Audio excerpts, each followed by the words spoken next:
Welcome to The Infinite Life with Katische Haberfield.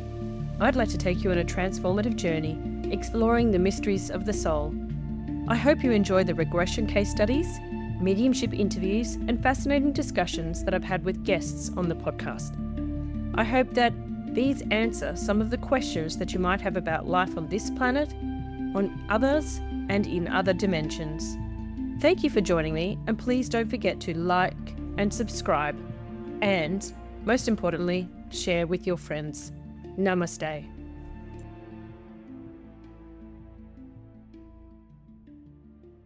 Welcome back to the Infinite Life with Katische Haberfield podcast, and I'm your host, Katische Haberfield.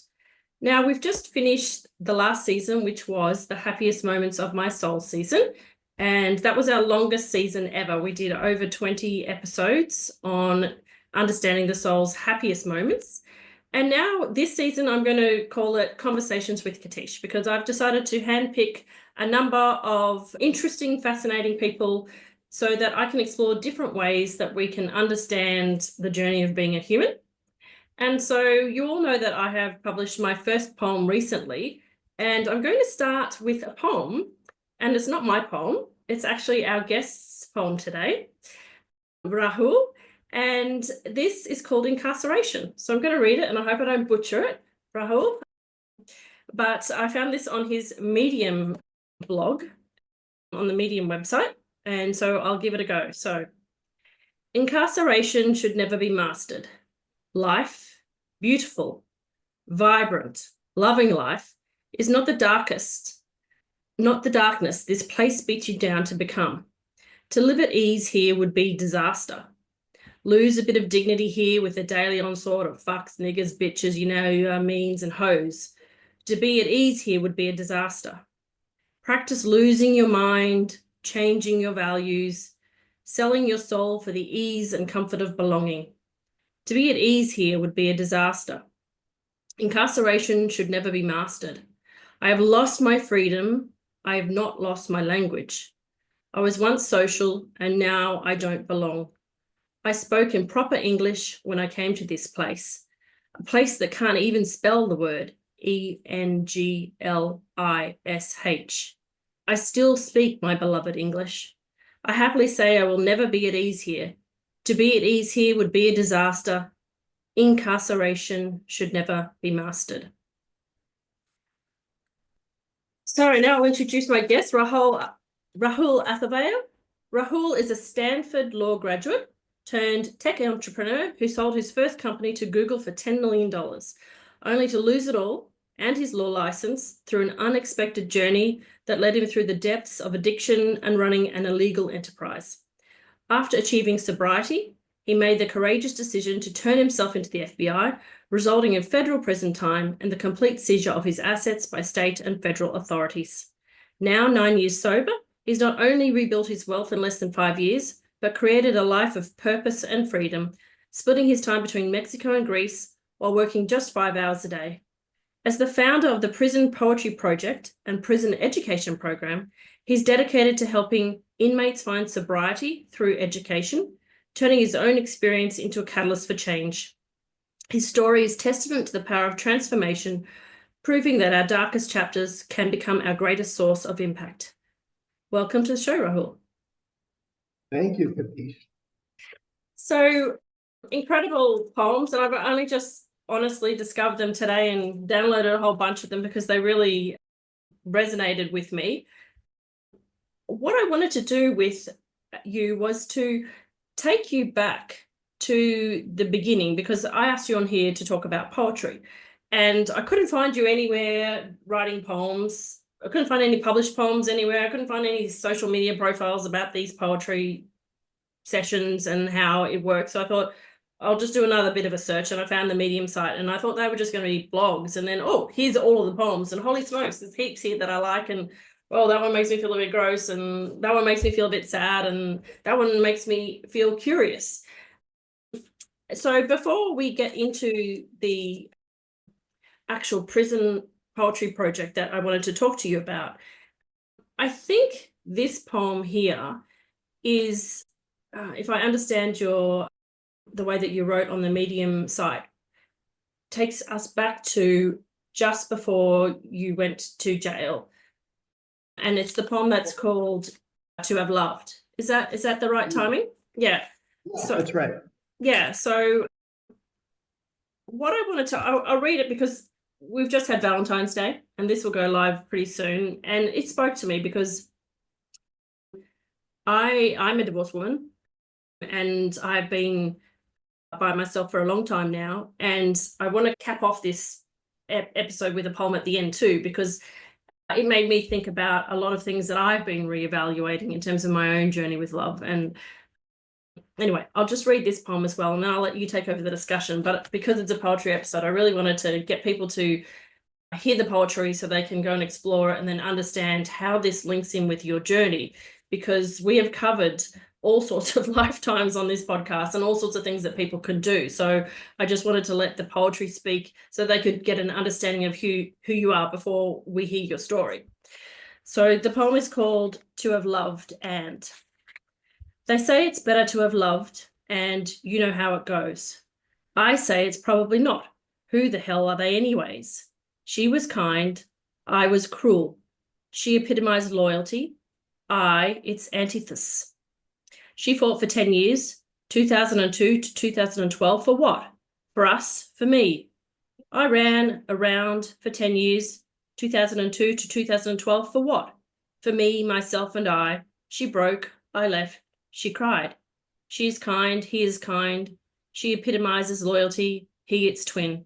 She's loved for 5 years, 2014 to 2019, as has he. She sings, he loves, she smiles. I was kind, she was cruel. I was loyal and steadfast, she was Goldilocks. I fought for 15 months, 2016 to 2018, for what? For us, for her. I was always looking for what was right, she for what was wrong. Valentine's Day, February 14, 2018, her psychic told her to leave. She did. I cried, she laughed. I hurt, she felt no pain. I broke. She looked down in disgust at my imperfection.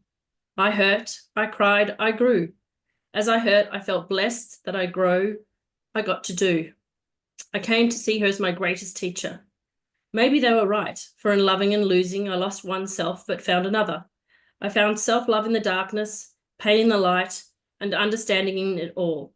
Murphy's Law figured it all out, and then you die. Wish the psychic would have told us about Armageddon. So I know that poem was actually written in prison, but it's about before prison. So tell us the story of that poem and what that poem meant to you and why it was one of the poems that you wrote in prison. In your own words, however you want to tell us the story. Yeah, that's a good question. So this was a story about a person who I met in AA. The way I got sober was I used Alcoholics Anonymous. I now have come to realize there's much better ways, but that's the way I used, and I still have a lot of friends in that fellowship. Anyway, so I met this person there and we dated. It was this relationship that was, in many ways, it was the healthiest or the best relationship I'd ever been in. And I thought I was certainly going to marry this person. We had met each other's parents. We had been on vacations together. We had gone and met my parents in Florida, her parents in Virginia. And then one Valentine's Day, and she loves psychics. She loves seeing psychics and meeting. It was her thing, right? And I never questioned it. I thought, all right, to each their own, and it was fun. So I could still remember this. Like I said, we'll have fun. And they went up to Marin from San Jose. And she was happy, and I can't wait to see you. And we were going the next day on a trip for Valentine's Day. And she came back with this very downtrodden face. And she said, I think we have to break up. I said, what? What do you mean I have to break up? Well, I told the psychic knew about you. What do you mean she knew about me? Well, I told her that you were going through this criminal trial, and what she told me was that your soul, your very being and soul, is unredeemable. And for that reason, I have to break up with you. I was like, what? And And it was a very interesting experience, right? Because the next day we were going on this trip, and then we were coming back, and we were going to help her move into a new place. And I was kind of like, is this a joke, right? Is this, this can't be really happening. And I said, well, that's good. I mean, my soul's not irredeemable. It was an interesting thought. I said, listen, we'll call her Grace. I said, listen, Grace, you met this person one time. You had a 2-hour session with her. Yeah, I just think we need to end it. I really think we need to end it. And then what proceeded to happen was like, I was very, the AA programs, the 12-step programs, for those people who are really involved, they have a sponsor or a mentor. I look back and I think I made the mistake of letting my mentor be like my therapist. And I don't think I don't think it was a healthy decision, but it was a decision that I went to him and I said, what do I do? And he said, you can never talk to her again. And so I said, okay. And then but he did it in small pieces. Did put 90-day no contact, nothing. Yep. And so I did 90 days and I did. And then what happened was, I think it created a lot of trauma for both of us, right? Because he made this somewhat rash decision. I then make a rash decision, and we just separated. And really, we haven't said more than 20 words to each other since that day.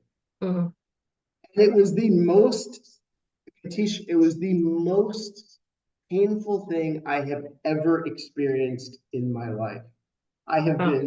I've been sexually abused by my uncle. I've gone through the pain of remembering and then forgiving. That was painful, but this was more painful than, this singular incident was the most painful thing I have ever experienced. It took at least 5 years to get over it. And why did I write about it in jail? I wrote a lot about that relationship in jail. And it was the way I would write about it. It would release a lot of that anger and confusion and rage and sadness and profound feelings of worthlessness that came from this experience. So yeah, that was that was why I wrote about it. Was that the answer to your question? Yeah. That was a long answer to a short question. No, it's good. So prior to that, had you ever written poems before? I had, yeah. So I love to write. And so while I was in custody, I wrote 10 books and 3 screenplays. That's amazing. And I wrote thousands of poems. In fact, the few that you saw, now that ChatGPT can actually convert these, because they were all handwritten, right? In fact, I'll show you, I have an example of what they looked like. They're all written in these. Oh, right. Okay. They're handwritten, right? So they're just literally, this is actually called Poetry 1, and they're handwritten like this.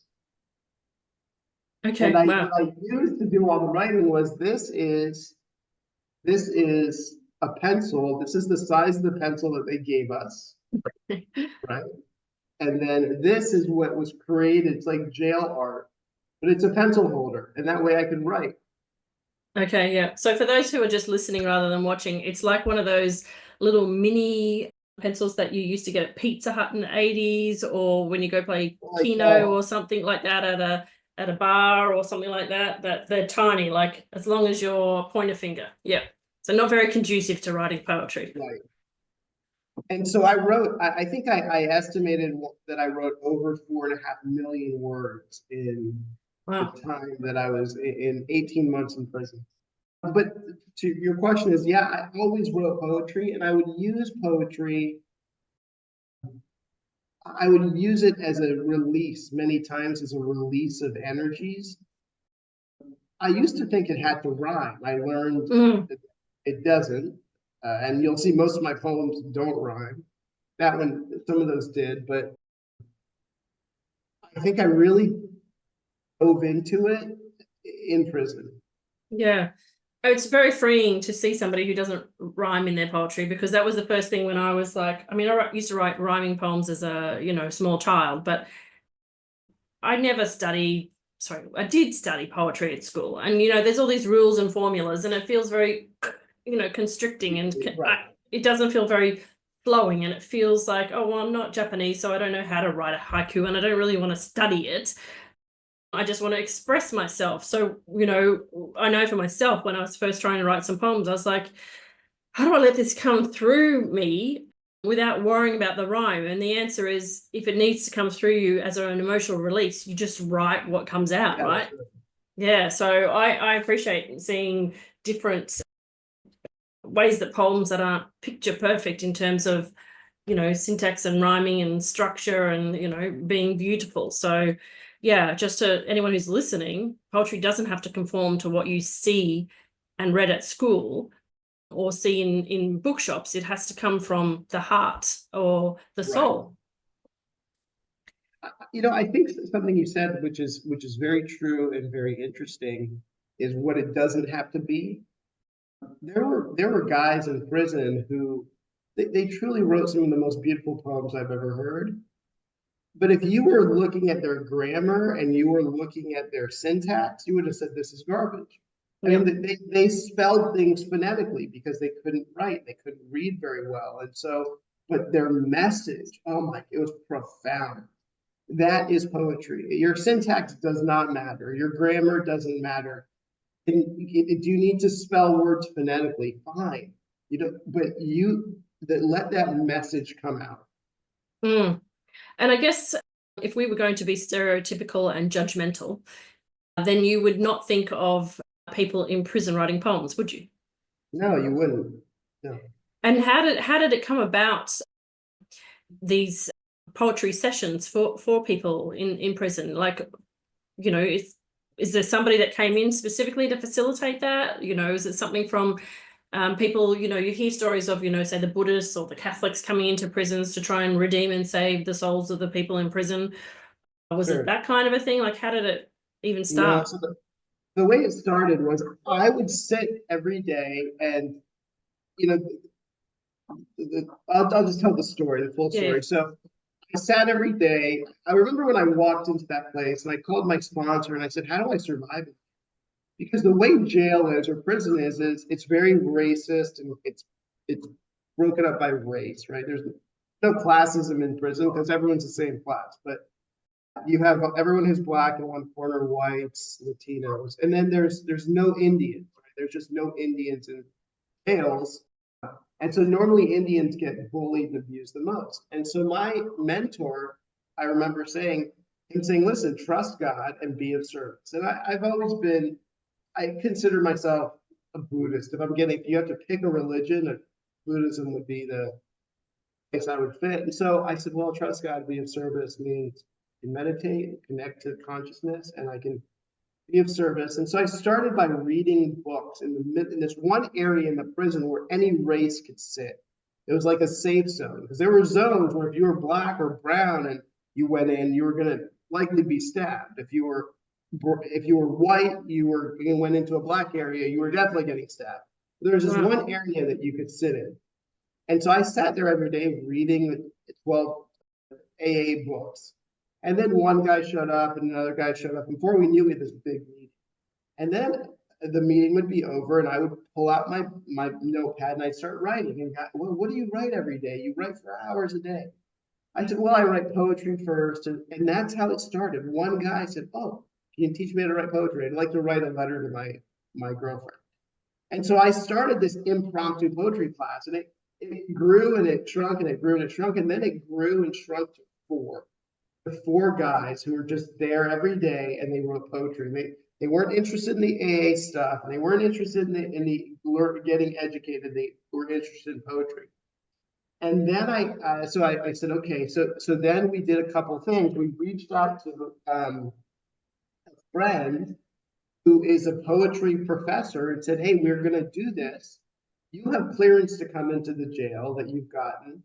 Can you start sending us, how would you do this? And she said, well, I'm going to send you weekly homework assignments. Okay. And she sent us weekly homework, which were a variety of poems. And then we did all those and we mailed the poems out to her and she gave us positive feedback.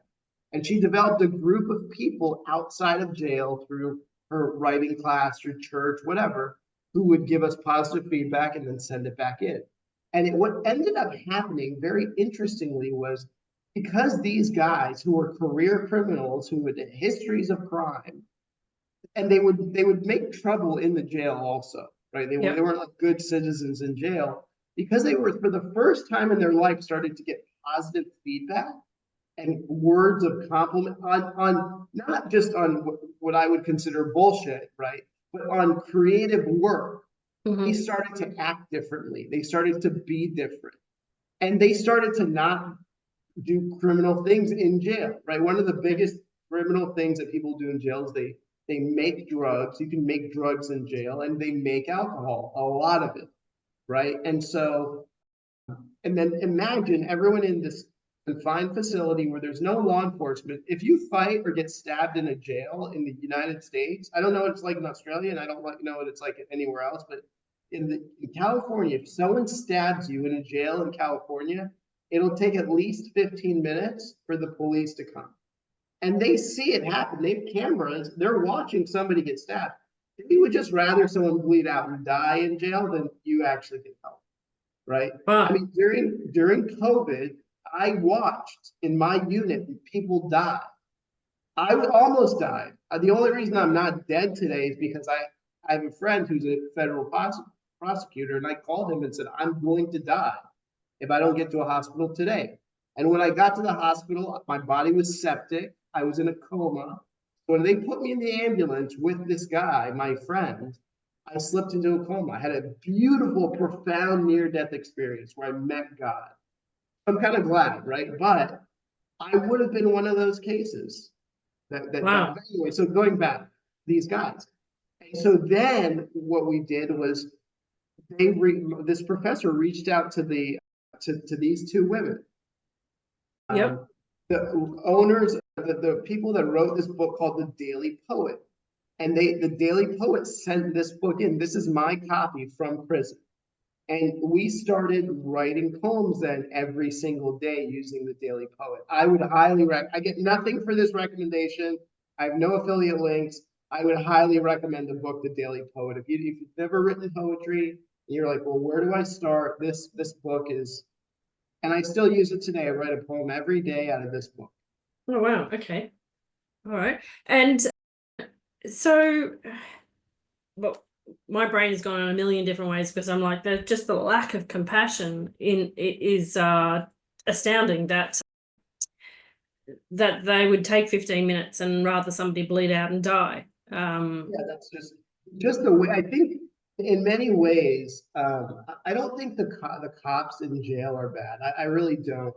I think they have been, it's kind of like when you have an animal, a dog per se. That's a good example is a dog. I have 3 dogs and 4 cats, and so I see animals, or I hear of animals that are being abused. I have my 3 dogs were abused when they were adopted, and they're different dogs today. But when they were there, they are just numb. They were desensitized.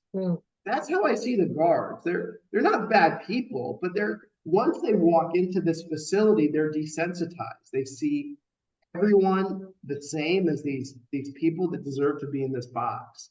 And I would say in their real lives, they're not. If they saw somebody hurting, they would be the first to be of service. They walk into this place and they lose their sensitivity. And I think that's human. I think it takes a higher person to not be that. But higher people who are Buddhist monks, don't become prison guards. Right? So, I don't consider them bad people.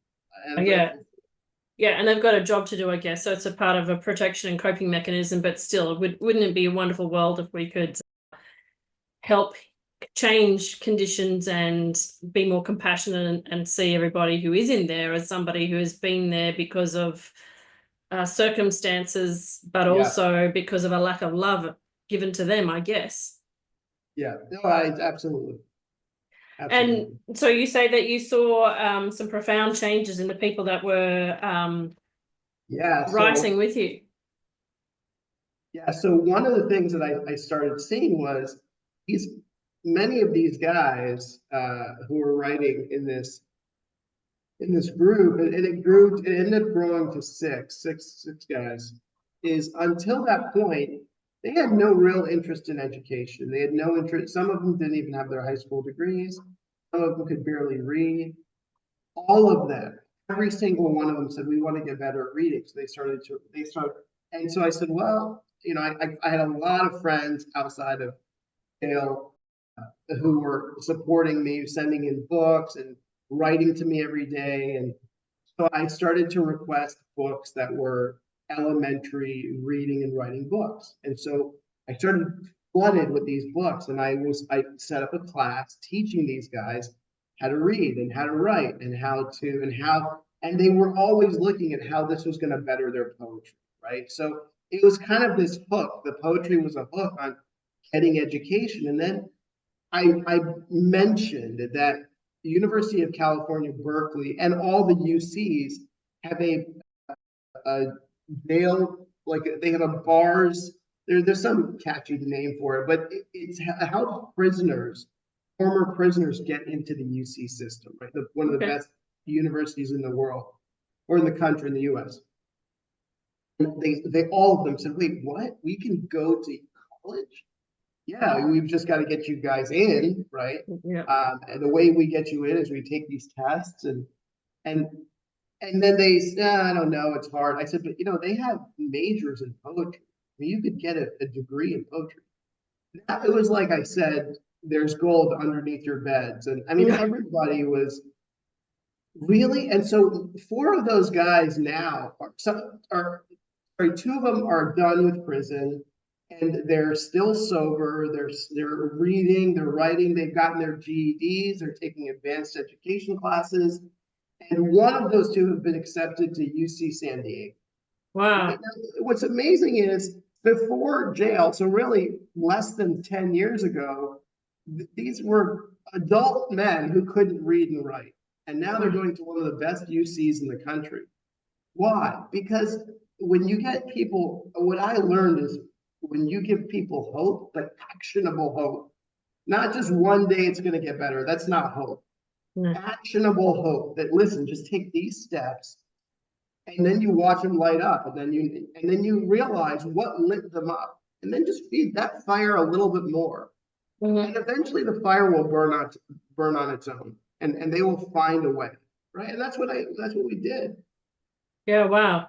And what's also interesting there is that you connected the writing of poetry with a pathway, something that was unimaginable to them before they started writing poetry. Because I would think that, you know, somebody who didn't have an education like yours would have said, oh, dude, you can turn this poem into a rap song and you can go and be a rapper. But in their mind, they would probably go, but that's a path of crime and drugs and alcohol, right?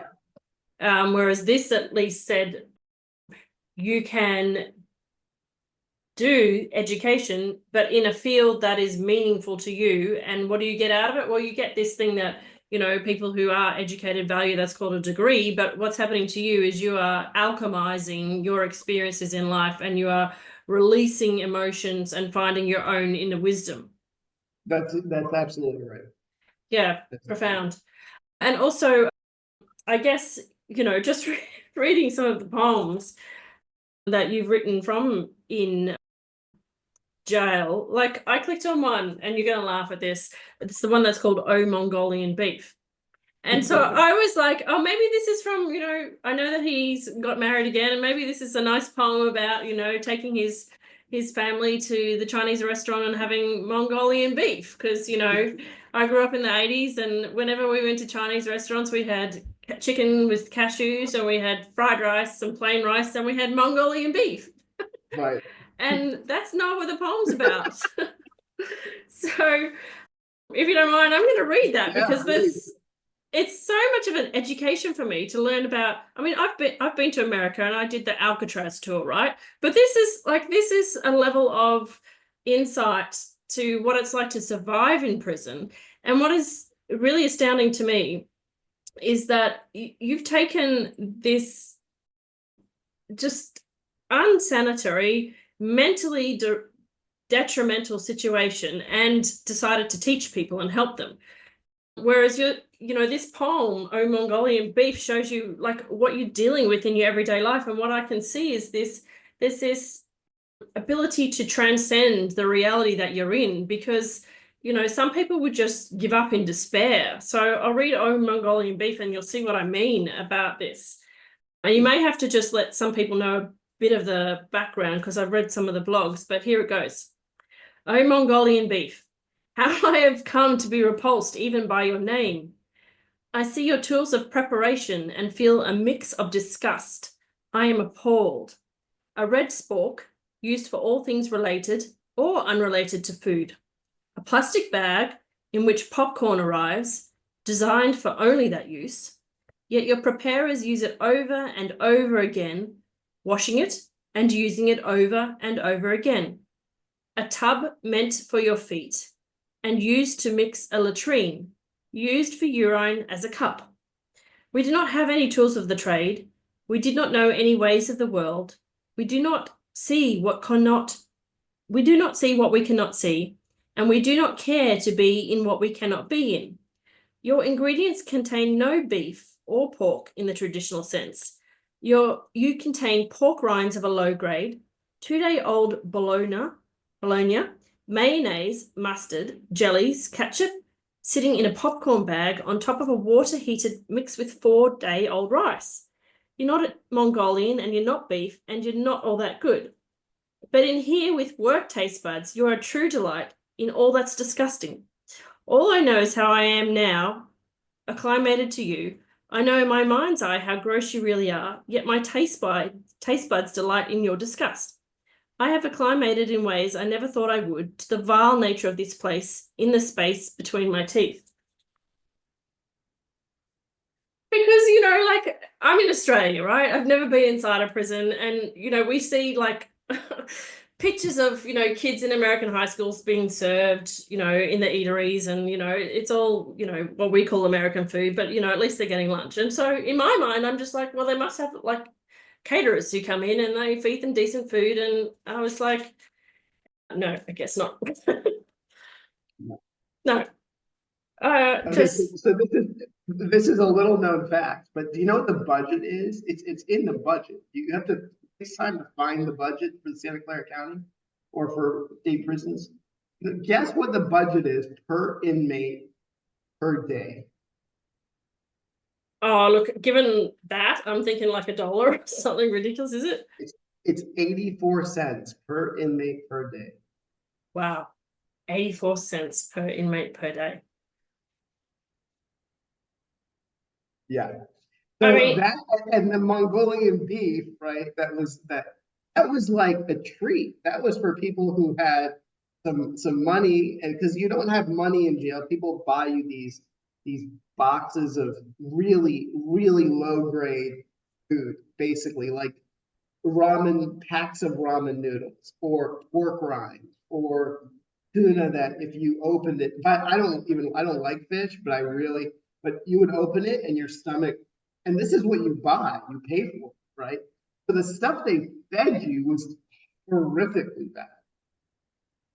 it just seems so short-sighted, doesn't it? Because we know that our gut health is linked to our mental health, right? Yeah. And so you're not trying to do anything. You're just demoralizing people who are already demoralized. You're giving them poorer gut health, which means that they're going to have poorer mental health. And, you know, food, sure, we have to live to eat to live, but you're also making them feel disgusted and degraded even with the food that they have. So no wonder they don't get out of the cycle, right? No wonder they don't feel energized to help anybody. No wonder they're manufacturing What's also drugs. missing in that is this realization or understanding that prisons are big business. Right. Prisons are big, big business for states because states get huge federal subsidies for prisons. Okay. And prisons are becoming privatized. So the prison I was in was partially privatized. And so when you privatize prisons, and then those private prisons are pouring money back into the system through lobbyists, they go out of their way they want recidivism rates to be high. They want people to keep coming back into these facilities. I mean, it was like an act of God and war for me to get a GED program and a program in so that people could get educated. It's incredible to think, but this is the process. There was no education program. There was nothing of the sort. I remember talking to a guard. He said, "Good luck. This is a private prison. They don't want you people. They don't want people educated." And so I called a federal prosecutor who was, but I'm not, I just happened to have good connections. Imagine a regular, so I happened to call a federal prosecutor and I said, "I need your help." And he worked, he pushed buttons and he got this unit in and it's still in there. That's the beauty. I said, I was like, when I leave, it needs to stay. And the units, all that stayed, but the system itself, the way it's built in the US is designed to keep people in prisons. Yeah, wow. Wow. It would be interesting to be able to, as we were talking about prior to starting the podcast, to speak to your higher self, because it smacks to me like this was a purposeful decision by your soul to do something about. I think so. It's funny. I look back, Tish, and I really say to people when they ask, I say, I got to go to prison. I got to go and I got to be of service. And people say, "What do you mean you didn't really have a choice?" And I said, "Well, I had a lot of choices. I could have left the country. I have a lot of contacts overseas. I was laundering money for very dangerous people who would have been more than happy to say, yeah, just leave the US and continue to do this work." No, I chose to go. I had a choice and I chose to go and face the consequences. And I really think it was my higher power, my higher self consciousness saying, "This is the work you need to do." And I got to do it. And listen, I got to have I died in prison. I died and I met God. And it was a profound experience. And none of that would have happened if I hadn't gone to prison. Yeah. Do you want to talk about that? Yeah, I would love to. So it's COVID, right? COVID, I don't know when COVID hit Australia, but it was February, March timeframe. This particular day was March 1st. I remember it clearly because a good friend of mine, there was one other very educated guy in that unit, and him and I became very good friends. He helped me found the prison poetry project. Him and I still stay in touch, but he was leaving that day. And I remember that day because it was this very sad moment, right? He was the only guy that I could have conversations with in real English, right? Without, and I was getting sick, and I was getting sick and sick and sick. And I remember him leaving and saying, "Hey, Rahul, take care of yourself." And then March 2nd, March 3rd, I woke up and I was now vomiting and coughing up blood. And I go to the doctor in there, and he said, "Yeah, there's nothing I can do to help you." I had a fever of 106. I had a fever of 106 and my 106 degrees Fahrenheit, and my blood oxygen level was at 81%. It's normally supposed to be around 95 to 99. That's where it's 6. Okay. All right. Yeah. 81%. And he said, "I can't help you." And I was in a wheelchair. I couldn't walk. And so as I'm leaving, the guard looks at me and he says, "Athaveya, listen, I'm not allowed to do this. You're going to die in here. And I know it. Here's my phone. I'm going to put you into that cell. The phone will work in there. Call somebody that can get you out of here." And so I used his cell phone, and I thank God I had all these numbers memorized. Peter was the name of the attorney and federal prosecutor. And I said, "Peter, I'm on a private cell phone that handed to me by a guard. I'm going to die today. I already know it, that today is my day if I don't get to a hospital." And he said, "I'll be there." And so he was in San Francisco. The jail was at least 40 minutes away. Somehow he made it in 30 minutes. I don't know how, but he made it in 30 minutes. He walks in and he said, "You will be on an ambulance." And the head supervisor said, "He's not going anywhere." And he said, "Okay, listen, I'm filing a federal lawsuit right now against you, against this prison, and against this county." and I will be there will be a news conference in front of this jail now. And he got on the phone and he called somebody at the local news station, and this cop heard it. He said, okay, we'll get him in an ambulance right now. And so they called an ambulance, and the ambulance came, and this is when it was just, so Peter's in the ambulance with me, and he's holding my hand.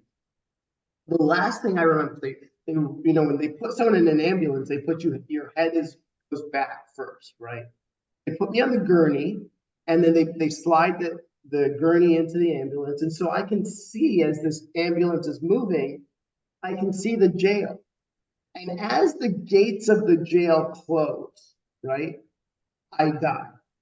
And I think my body knew that, okay, it could finally stop fighting, that I was not going to die in that place. And so and what happened is my heart stopped. My heart stopped. I stopped breathing. And what I, Rahul, remember is I woke up. And I woke up in this massive area. It was a room. It was definitely an indoor area, but it was massive. And as I looked around, it was black, and I felt no fear. I didn't feel anything for a split second. I felt nothing, but I felt no fear.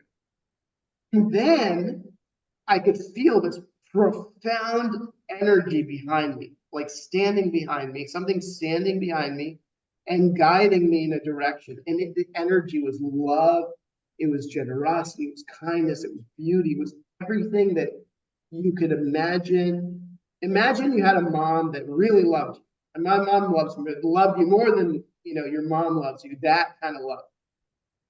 And it's guiding us to this place, right? And I'm trying to move, and I go to move one direction, and what I feel in that direction was not as much love as I felt where I was.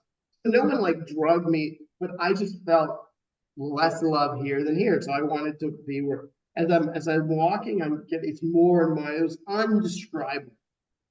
And I get to this place, and it's this massive ball of light. I mean, it was massive. It looked like it was 3 Empire Story buildings. I mean, it's massive. Like that Dubai Tower, that huge Dubai Tower. Imagine that, and then 100 of them across, right? What it reminds me of is what in the Mahabharata, when Arjun asks, well, who are you? To Krishna, to Lord Krishna, and Krishna opens his mouth, and Arjun is on the ground shaking, right? Like realizing that Krishna is the universe. He is all that is. Mm-hmm. That's where I felt that, but it wasn't fear. It was a sense of profound love, looking at all that is, mm-hmm. and realizing that I am part of all that is, and everything around me is part of all that is, right? And then this voice comes, and it wasn't my voice, and it was the voice of consciousness, and it says, you have a choice. You can come home or go back. Now I knew go back meant go back to my body. And so I said, and I actually cursed at God. I said, why the F would I go back when I'm here and surrounded by profound love? Why would I go back? And this voice said, you have a lot of work to do, and you're going to do the work in this lifetime or the next, but you're going to do the work. And then I cursed at God again. And I said, well, hell no. Let's get this shit over with right now. I don't want to do this again. I've been through enough. I don't want to do any more. Let's get this shit over with. And in that moment, I am being pulled back to my body. Now listen, if I would have known that I was making a decision and telling God that I wanted to go back, I would have thought about it a little bit longer. I might not be here today. I might be like, I'm not going to remember it. My soul's going to remember, but I'm not going to remember. I would have used that logic, but I didn't have time. And so I get sucked back to my body. And I remember going through this vortex. I mean, that's the best way to describe it. Some type of vortex. And I woke up. Now, I don't remember this. All the people around me remember this. Apparently, I woke up. I sat straight up, screaming, I made a mistake, send me back. I made a mistake, send me back. Right. And I grew up around doctors, right? I have a lot of doctors in my family. This doctor who's there, I see tears, right? And I'm like, what's wrong? He's like, you were dead.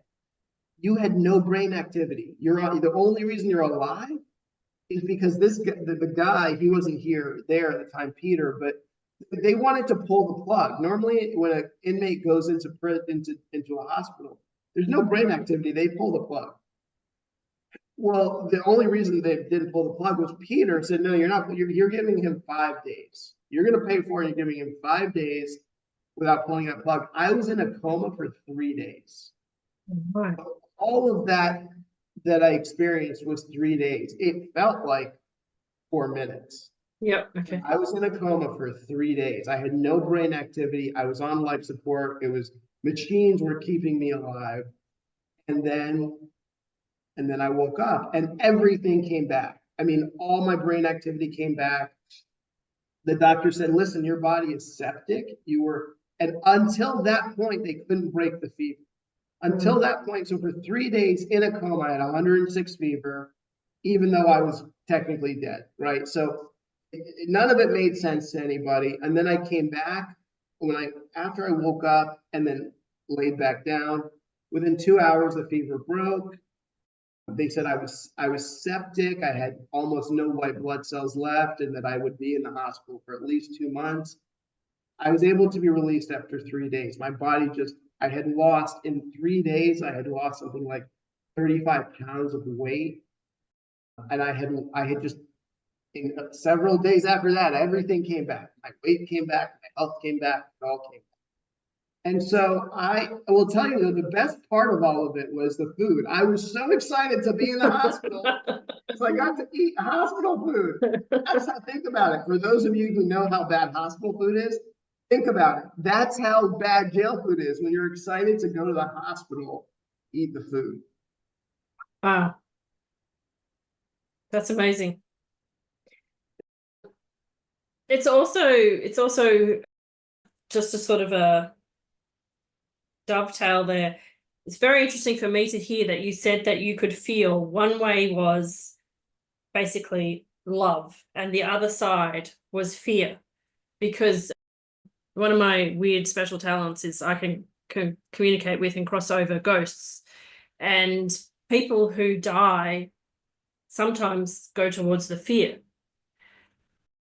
and I'm able to take them out of that realm and take them to the light. But I've never heard anybody say that they could feel both and be drawn towards the light. Do you know what I mean? Usually people just say, oh, I can see the archangel or Jesus or my mother or whatever, and I just go, I'm catapulted towards the light. But you're the first person that I've ever heard say, no, I could feel. Oh yeah, I could feel it. It was clear. It was clear. And it wasn't necessarily fear. It was just less love, right? Like less love. Okay. All right. Yeah. It wasn't, there was no fear there. It was just less of it. And I think what it was is I was present to what was there. And then moving in another direction, less of what was there, I felt. And I said, no, I don't want that. Yeah. Yeah. Okay. Yeah. That's my mind interpreting it. Because obviously this work that I do, there's a lot of fear in there. So I just assumed that it was fear, but it's less love. So that's a very interesting distinction. Okay, so yes, wow. So then you come back after the NDE, you spend time in hospital, you recover, you get chucked back to jail, you start the prison, you help. You said that you're released because of good behavior. And is that because of the work that you did with this? No, so I don't think so. I think they don't really tell you, right? Okay. Why. It might be that.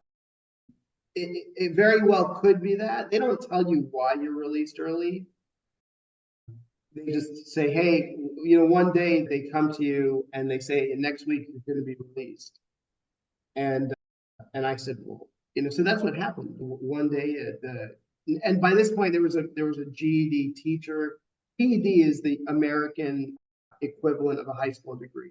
What adults have. So one day the GED teacher, who was a member of the staff of the prison, came to me and said, hey, Rahul, we're going to cut you loose a little early. And I said, okay, well, why? Is it because I died? And no, it has nothing to do with that.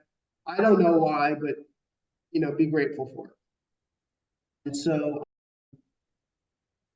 but something to go back to, something to, after I got back from the hospital during COVID, they said, they're like, you can go home early if you want.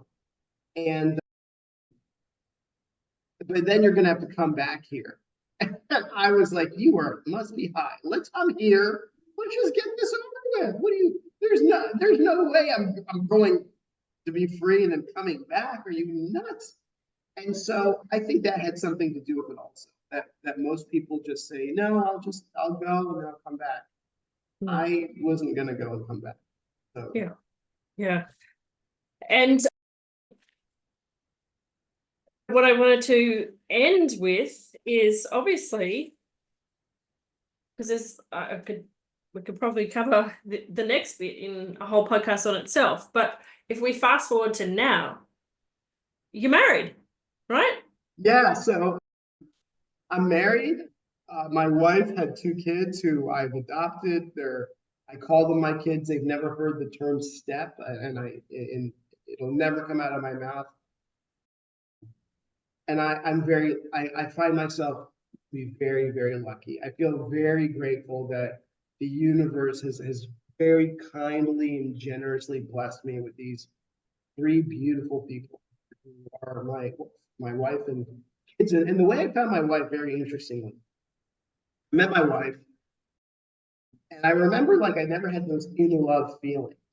And I have a mentor now who has helped me a lot in business and in life. And I've had him now for many years. And so I remember saying, Michael, I really like her, but I don't have that addicted in love feeling. Yep. He's like, so you're not in love? I said, I don't think so. He's like, great, you should definitely marry her. I said, what? He said, yeah, that means it's healthy. You're an addict. And when you're in love, it means you're addicted to someone or something. And that is the epitome of unhealthy. Look at your ex-girlfriend. You were madly in love with her and she was completely crazy. So you are not in love. You don't have the dopamine and addictive feelings. She's the one. And so I was like, that's terrible logic. I don't think he's right. But I'm going to keep dating her. And sure enough, what I found was that she was the one, right? And that in love feeling was, my parents had an arranged marriage. Now, I don't advise that for most people. Some are really good, others suck. Theirs sucked. But something I remember my dad saying is, I grew to love your mom, and now I love her in a profound way. Mm-hmm. And I said, I experience that every day. I've grown to be deeply and profoundly in love with her, my wife, without having all those in love, dopamine, serotonin drugs basically being pumped into my head. And so I have a much healthier relationship than I've ever had. I have a much better sex life than I've ever had. It's sane, it's kind, it's loving, it's playful. I didn't have that before. And so I find myself to be very thankful. And I have 2 kids who love me. I love them, but they actually like me and they love me and they've accepted me as their dad. And I'm very lucky. Yeah, wow.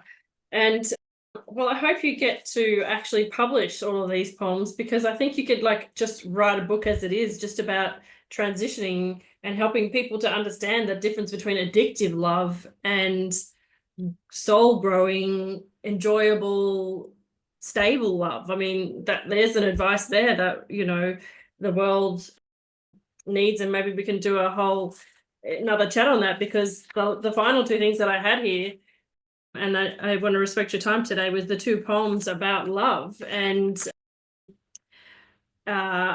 the fact that you had a whole list of things that you did and didn't want. And love is also about understanding where these lists are false and where you're willing to compromise.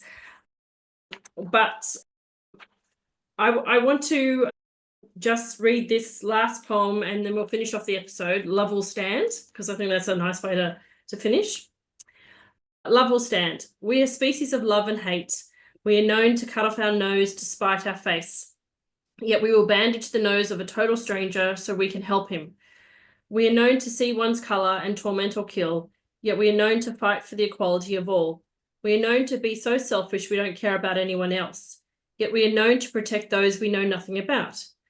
We are known to be ruthless and vicious in the ugliest of ways, yet we are known to be open-hearted and generous in the most beautiful of ways. The world is yin and a yang. In the end, the very end, love is all there is, and it will always stand.